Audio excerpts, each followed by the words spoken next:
legend Tony Beats has his dredge up and running. Well, it's looking nice. But it's not catching gold. Exhausted.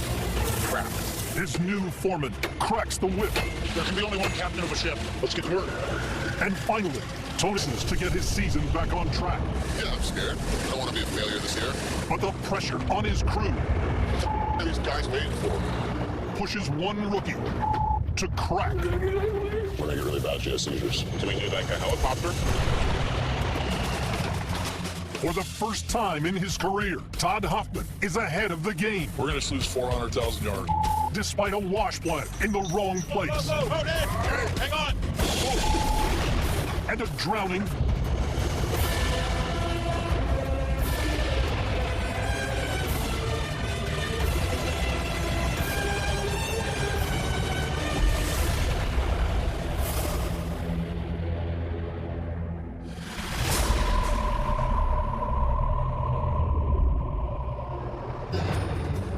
At Scribner Creek, 20-year-old mine boss Parker Schnabel is in the berm cut, right where he left off last season. Damn it. To get down to pay dirt, the crew has to remove 40 feet of overburden, and most of it is frozen solid. Not only are we ripping and pushing it, but we've got it loaded out as well, a lot of it. Days like today when the cut's frozen and the trucks are sitting there waiting for Rick to try to find some thawed ground, and it's taking up a huge amount of our time. You know, it's tough. That was cool. Parker has lost most of the seasoned miners that brought him $3 million in gold last year. He's had no choice but to bring in a team of rookies. 21-year-old Tyson Ballion from Saskatchewan mans a rock truck. Looks like it's going to be a good season. Just hopefully it stays the way it is. 22-year-old Emily Gorham, who's come 3,000 miles from Vermont, operates a loader. Get up the Ellie. Yeah. I guess I got pretty lucky that my passion is heavy equipment and I get to sit in these amazing toys all day long. Gold? Well, that's just like an extra bonus. With 4 years of gold mining under his belt, Rick Ness is now the most experienced operator in the cut. They're rookies, there's no doubt about that, but, you know, it's always tough starting the season off with guys who don't know what they're doing. It puts more stress on everybody else. But Parker's biggest loss is the foreman who ran the day-to-day of his mine, Gene Cheeseman.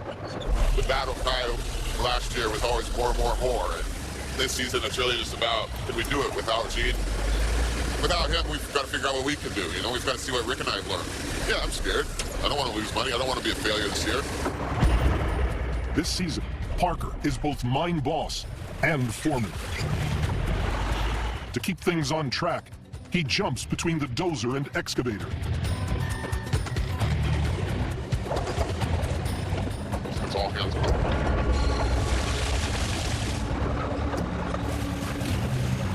Come on back. Come on. Stop creeping backwards. It's so painful. Come on, let's go. Yeah, we're way behind right now, and we've got a lot of stripping to do, and if we're going to be sluicing here soon, I don't know, we're going to have to start doing something right. Parker needs someone to take over loading in the monster 700 excavator. Okay, I was wondering, that's pretty straightforward where you're starting out up there. Definitely. Let's put Emily in that 700 and see how she does. You can rip and whatnot for her. That'd probably be a good spot to start her, see how she does. Yeah. Does that sound like an alright plan to you? Yep. Sink or swim. Hey, Emily, you got a radio on? Sure do. All right, it's time to earn your dinner. You load trucks for us today. Okay. Get my hands on that 700. Feels pretty good. So we're about to put Emily in this machine. I'm really hoping she can do it. I'm gonna lay her out as good as I can, give her the best shot possible, and hope she pulls it off. Hey, you boys got a copy? Yes, sir. All right, I'm gonna get some dirt in my bucket, and then where I put my bucket in the air, just back up to it, please. 10-4. The 700 excavator is the linchpin of Parker's operation. Its massive bucket can fill a 30-ton truck in just 5 scoops. Emily has never operated an excavator this big. know, it's a big machine, lots of power, and you gotta respect the machine and the power for what it's got. Emily's figured it out. I mean, she knows how to run a machine, but she's got to learn that there's different terrain. It's going to be different every day out here, so it's just going to be a matter of figuring it out what works best for her. So I think she's going to get it.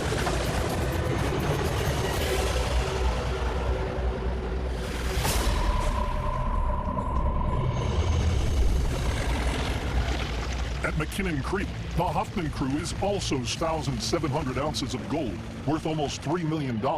They'll need to run a staggering 400,000 yards of pay through their wash plant, double the dirt they ran last season. 400,000 yards of sluicing. That's an enormous undertaking. It's like David tackling Goliath with a couple stones. It's amazing what we're trying to accomplish this year. Over the last 3 weeks, they've opened by far their biggest cut, the Super Cut, a pit the size of 12 football fields. They're almost down to pay gravel and ready to sluice, but they have one big problem. Their wash plant is over half a mile away. You know, I knew the day would come and we're going to have to move Monster Red close to our pay dirt, and the time has come, because that distance, that's going to kill us in time and kill us in fuel. We got to move the plant right on that little hill right there. To have their best mining season yet, they need their wash plant right next to the Super Cut. Monster Red is one of the biggest wash plants in the Klondike. To move the beast, they called in the man who put it together. Hey, Freddie. It's a big truck for a little guy. Freddie! How's it going, guys? Good, buddy. How you been? Doing okay? A good trip? Dave? Good, Dave! Nice job! The road to the Super Cut is too narrow for Monster Red.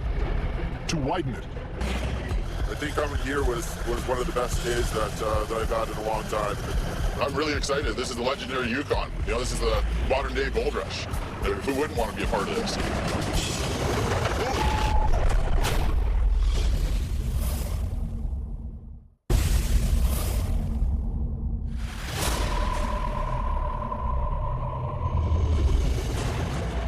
at McKinnon Creek, first-time miner Brendan Unsworth has driven his D9 dozer off the side of the road into a frozen pond. Hey, Don, Brandon's stuck. He's at a hell of an angle. He falls into that, he's a goner. It doesn't look good. All right, I'll be right down. Water. The colossal 47-ton dozer is slowly sinking into the icy water below. The way it's sitting there, I got no way to lift him out. That machine's too heavy. So it's got to come out under its own power. So I got to try to get the machine upright, and then I can build a ramp with some rock, and then I can pull him out. Oh, keep going. Okay, now down on your ripper. Okay, stop. Let me shove some rock underneath you there.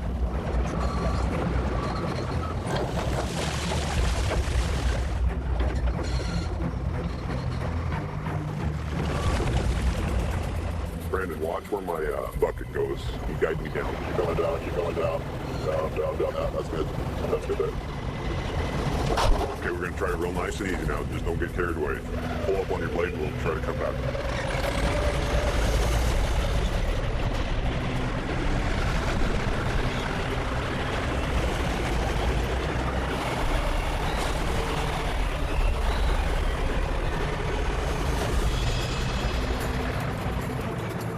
Good job, Dave. You got him out. Never easy in the Klondike. Thanks to Dave's skillful operating, Brandon can get back to widening the road for Monster Red. He just got stuck there. He's a little embarrassed, but, you know, that's the way it goes.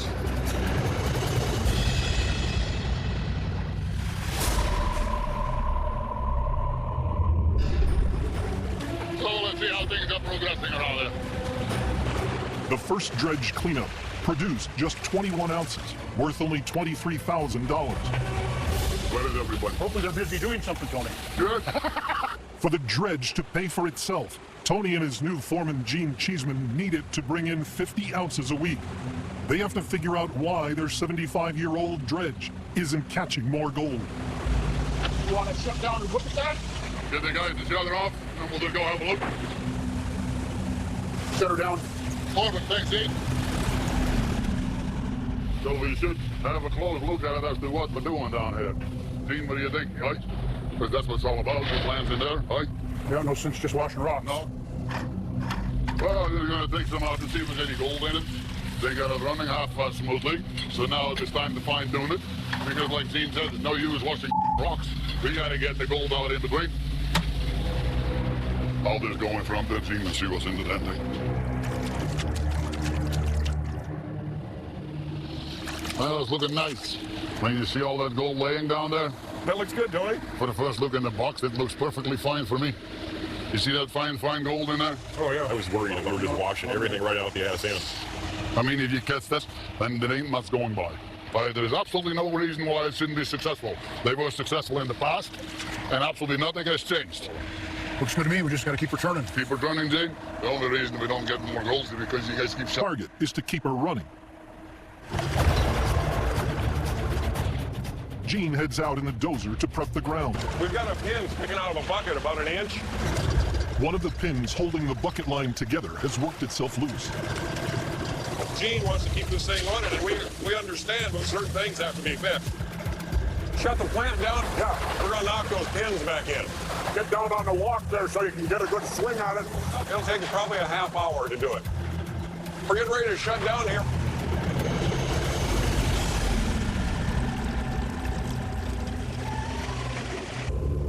This is... What's the holdup? We got a pin coming out we gotta knock back in. I don't see any reason for us to even stop. We gotta be careful with the old plant. We're trying to baby it and just keep it running here. Gene thinks Jerry is being too cautious. This is a waste of time. Come on. He reckons the pin would have held till the end of their shift.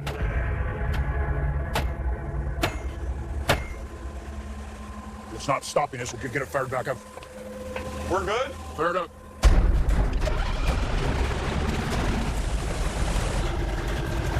Let's get to work. Once in a while, I need a sense of urgency. We're back in business. We did enough jacking around. At some point, we still got to fight some gold. Was he all pissed off because we jumped off? He just gets in a tizzy just like Tony. It doesn't do any good. It's got to, some of these people get all worked up over absolutely nothing. The dredge is back to digging dirt. To make a profit, Gene has to keep her running round the clock. Too many people pulling levers. You just got to get one guy in charge, and that's it. There can be only one captain of a ship.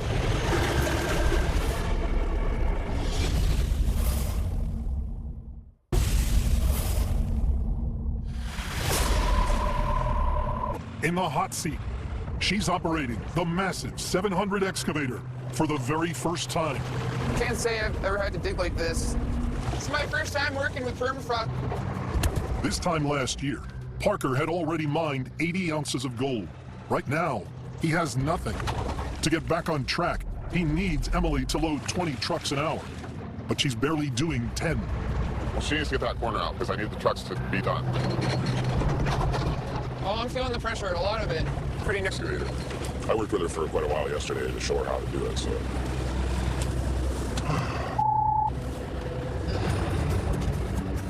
Rick steps in to give Emily a few pointers. Something that's going to help you out a lot is getting your machine level. Yeah. Something I always do is pull a bunch of dirt up to the front of my tracks, nose up to them. That way you're going to get a lot more stability. With the ripper tooth, It's going a lot better now, and having Rick just keeping a flow going. with Rick's mentoring, Emily picks up the pace. Emily's got some ground she can actually dig now, so going quicker.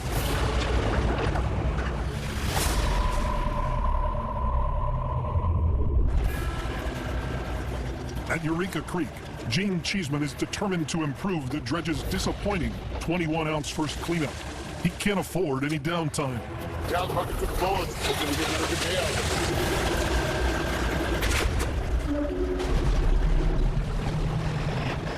Bedrock, where the gold is. Now we're talking. You know you hit bedrock when the dredge is bouncing up and down about a foot here. You want to go up? Bedrock means they'll get more gold, but it's tough on the dredge. The bedrock's, hard, angular rock. The gravel's on top. It's round, smooth. Bedrock's sharp, angular stuff. Oh, we're watching the buckets coming up. We don't want to dump a big boulders into the trough and then tear To avoid shutting down for days to fix it, the crew has to engage a grizzly gate to divert any big boulders down a chute and out the side of the dredge. Right, got a big ass rock coming. Oh, that's a big Yeah. When the boulders come off, they raise the gate up, put the grizzly down. But we're kind of hitting the rocks damn near all the way across now. There's a big one coming up right there we'll get rid of. I got work to do. Oh, crap. Shut down the bucket line. I gotta walk in. Okay. There's a jam, but the crew doesn't shut the bucket line down in time. A big boulder drops down into the trommel. It's in. They went through with a problem. We got a problem here. Big rock coming.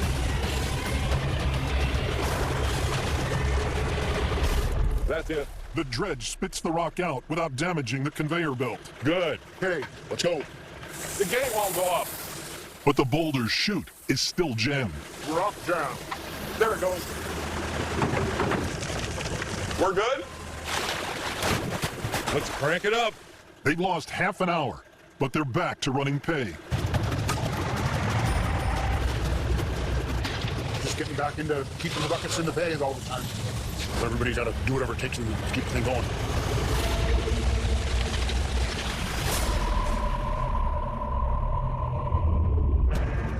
Just 5 miles west at McKinnon Creek, the Hoffman crew gears up to move their... Freddie Dodge, their wash plant expert, supervises the move. My biggest worry doing this is this tipping over. It's top heavy as hell. Dave's plan? Drag the monster plant with their biggest excavator, the 800. Todd will follow in the 460 to keep it stable. Everybody clear? Yeah, Todd. What I'm trying to do is keep it from tipping over, so I got 2 chains on each side. To get Monster Red to the supercut, Ready? Todd and Dave first have to maneuver the 20-foot-long plant around a treacherous 90-degree turn, then down a half-mile stretch of dirt road, and finally up a 30-degree hill to the elevated pad they've prepped right next to the supercut. Come, hold on, go. Dave, you got a baby step, and I'll baby step right with you. Randy, everything clear back there? Clear. Come on, baby. This is an 800 excavator, and it's just barely moving it. They have to get the beast around the 90-degree turn. It's 30 feet tall, and a fall would destroy it. Start working to your right so we can hit that corner wide. It's like trying to steer a cruise ship. It's so big. It's gonna take 40 acres to turn it. You look okay there, Freddie? Looks a little tippy, doesn't it? That far side looks soft, Dave. Hang on, hold up. Hang on. Most of the Earth's gold is buried deep in its core and impossible to reach. But 4 billion years ago, showers of meteorites bombarded the Earth, bringing with them all the gold that has ever been mined.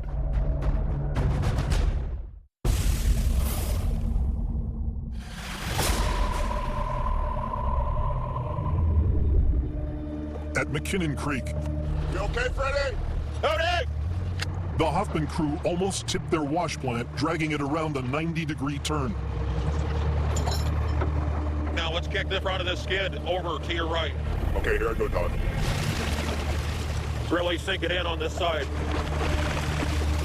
When we get past here, I'll feel a hell of a lot better. Keep it going, Dave. You're digging in, but it's going. Putting a hell of a rut in the ground, that's for sure. Hey, Dave, you can straighten out your tracks now.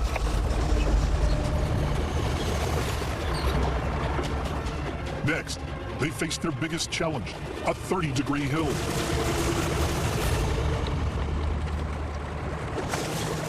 I don't know, Todd. It's just really working. Baby step your way up. I am. Come on, girl. Just pull up this end.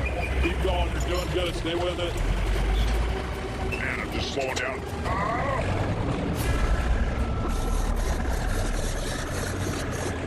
Want me to push? Yeah. I'm going to push this forward.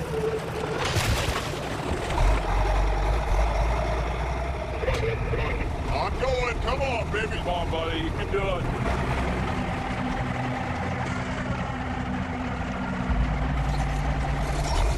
All right. Good job. Keep it going.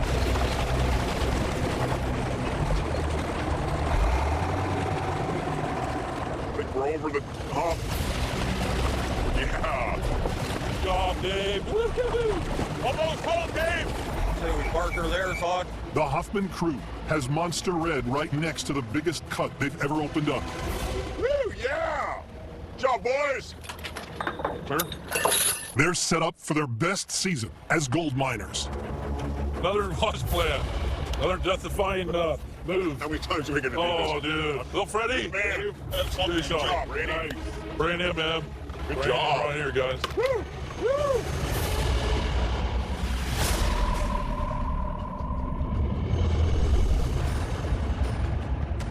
"10 miles east at Scribner Creek, the rookie crew are struggling to remove over 100,000 yards of overburden from the berm cut.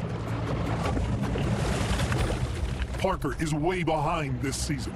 He still has no pay dirt to run through his wash plant. Emily, one of his new crew, is settling into her new critical role, loading in a huge 700 excavator. How's it going? Good. It's looking good. I like how you got the trucks backed around, and looks like you're doing a great job. So you're going to be on your own for the rest of the day, probably the next couple of days.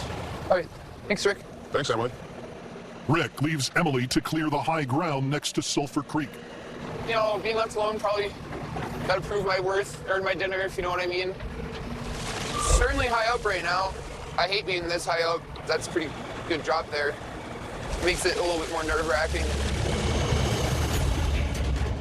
Parker pushes his team of rookies harder than ever to finally get down to pay gravel.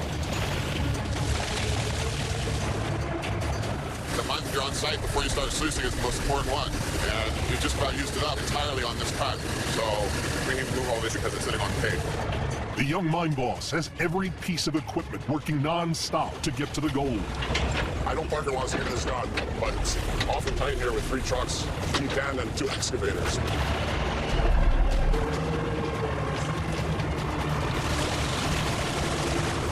From across the cut, Rick sees that Emily's buckets are missing their mark.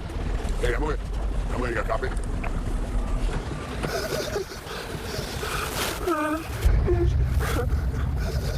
Hey, Parker, something's going on with Emily. I don't know what it is. I'm gonna go check it out. You guys just stay here. Don't film this.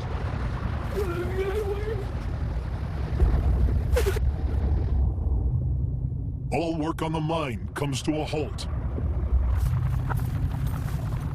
What's going on down there? Bad. Do we need like a helicopter? I don't know. I don't think so. Is Bailey with her? Yeah. What's the symptoms? Well, I guess she's prone to panic attacks. And she's having a hell of one right now. She can't breathe. She said when they get really bad, she has seizures, so. Yeah, I guess I'll try to help get a hold of people. All right, just let's get out.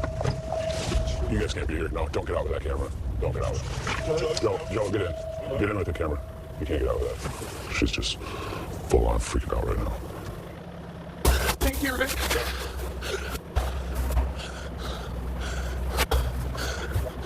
Don't be hard on yourself. Just do whatever you gotta do. We'll talk. All right? Just take him with you, okay? Stop. We're gonna get it all figured out. All right? Okay, yeah. I really didn't totally be like this right now. The Claim medic takes Emily 2 hours north to the hospital in Dawson. I thought I was doing a really good job with Emily. She was progressing really well. I was letting her know how impressed I was with her, and she's just, apparently she was beating herself up the whole time thinking she wasn't doing good. She just had a full-on panic attack, so. And what did I tell her this morning? I said, oh, you're on your own for today or maybe the next couple of days. I hope she's not done. I hope she feels better.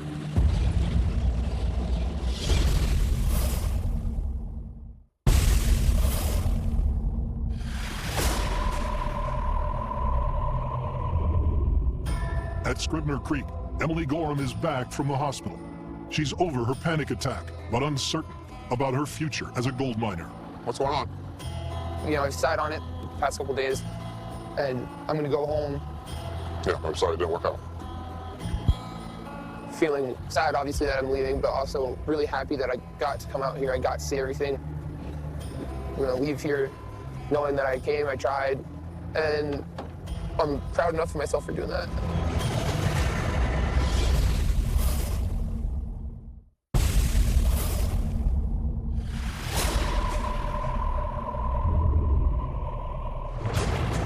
At McKinnon Creek, the Huffman crew has moved their massive wash plant into position next to the supercut. Hey, Dave, should I go back? Now come in a little bit. Good. I'm good with that. You run 400,000 yards through this plant, everything has to be just perfect. They won't find out if it survived the move until they start running pay dirt. We're ready to run. Everybody clear? Fired up, Dave. Okay, guys.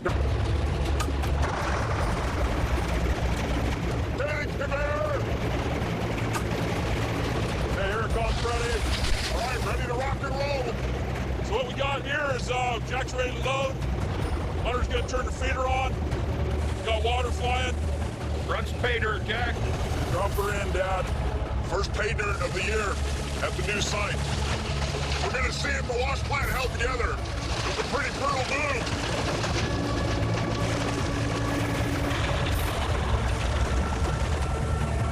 It's good. Everything's smooth. I don't have any leaks. I was worried about leaks, something cracking. So far, so good. Woo! Yeah! You know what? It finally feels good. We got a huge cut. We got 2,700 ounces to get. We got the best plant in the Klondike. And come hell or high water, we're gonna start kicking some ass. Woo!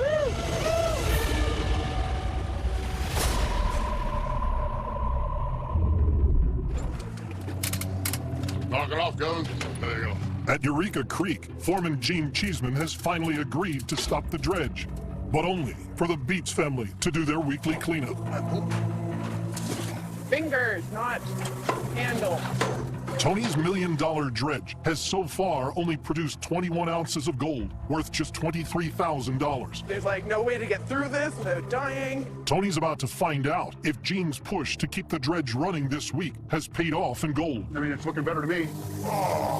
To clean out the dredge, Tony's son Kevin crawls under the trommel and scoops gold concentrate down into Monica's buckets below. You look any good? I was like, All I see is water. crap. Horrible. I mean, it's just a disaster.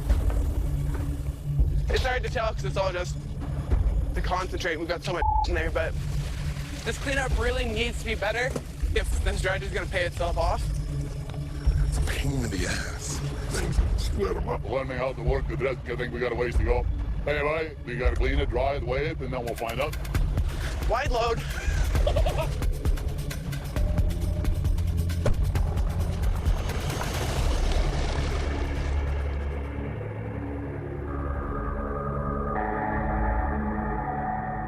Tony returns a few hours later to tell the dredge crew their gold total for the week. Hey guys. Hello. Well, I brought the last clean up. You got that money, eh? All right, gentlemen. 60 ounces. Yeah, I mean, that's a good hell of a lot better than the first cleanup. All we need to do is a few improvements. I think it's pretty encouraging, to tell you the truth. For sure. I mean, we know they used to work, but I mean, this is the proof. Here you go. Goal is the goal. This is how efficiently we make the dredge run. That's where our improvement's going to come in our end result of the goal. At least we know it works. Oh, yeah. Good enough. Fire it up with you. Okay.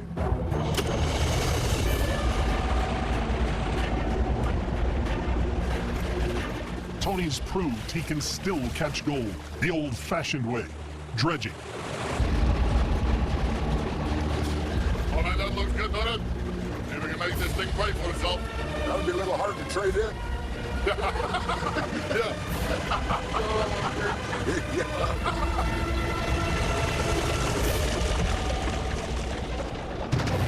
On the next Gold Rush. Water's pouring in here like a rig. What a mess. Shut her down, shut her down. No excuses now, Davey. We're gonna turn this thing up to 300 yards an hour. Hit it. Not too much. Go. Easy. Just be quiet. I know how to backtrack. No, you don't. Oh. I love it.